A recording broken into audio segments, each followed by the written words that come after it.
जब समुद्र की अथाह गहराइयां में देवताओं और असुरों ने अमृत प्राप्त करने का निश्चय किया, तब किसी ने नहीं सोचा था कि उसी क्षण एक ऐसी घटना जन्म लेगी जो युगों युगों तक मनुष्य के भाग्य और कर्म के साथ जुड़ी रहेगी। ये कथा केवल समुद्र मंथन की नहीं है, बल्कि समय के उस सर्प की है जिसे हम आज काल सर्प दोष के नाम से जानते हैं। इसकी जड़ें उस दिव्य घटना में छिपी हैं जिसका वर्णन भागवत पुराण, विष्णु पुराण और महाभारत में मिलता है। जब देवता अपने तेज और सामर्थ्य को खो चुके थे और असुरों का प्रभाव बढ़ता जा रहा था, तब सभी देवता भगवान विष्णु की शरण में गए। भगवान विष्णु ने उन्हें समुद्र मंथन का उपाय बताया। मंदराचल पर्वत को मथनी और वासुकी नाग को रस्सी बनाकर क्षीर सागर का मंथन आरंभ हुआ।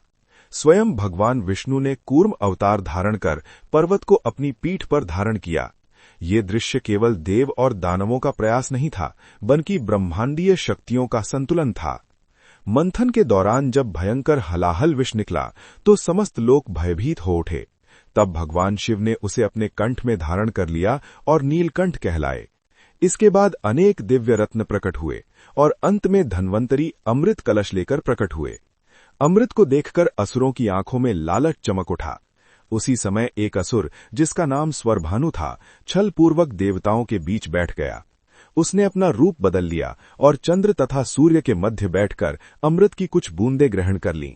परंतु सूर्य और चंद्र ने उसकी पहचान कर ली और भगवान विष्णु को संकेत दिया।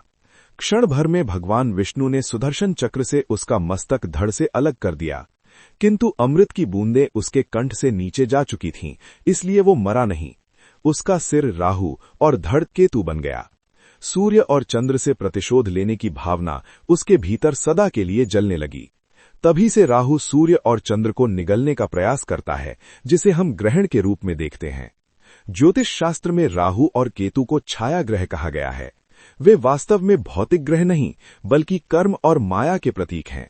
जब किसी जन्म कुंडली में सभी ग्रह राहु और केतु के बीच आ जाते हैं, तब इसे काल सर्प योग या काल सर्प दोष कहा जाता है। काल अर्थात समय और सर्प अर्थात नाग। ये वो अदृश्य सर्प है जो मनुष्य को उसके कर्मों के बंधन में जकड़ लेता है। ये विचार किसी एक श्लोक में सीधे शब्दों में नहीं मिलता, परंतु राहु केतु की कथा से उत्पन्न प्रतीकात्मक अर्थों पर आधारित है। हिंदू दर्शन में सर्प केवल भय का प्रतीक नहीं है। भगवान शिव के गले में सर्प विराजमान है और भगवान विष्णु शेष नाग पर शयन करते हैं।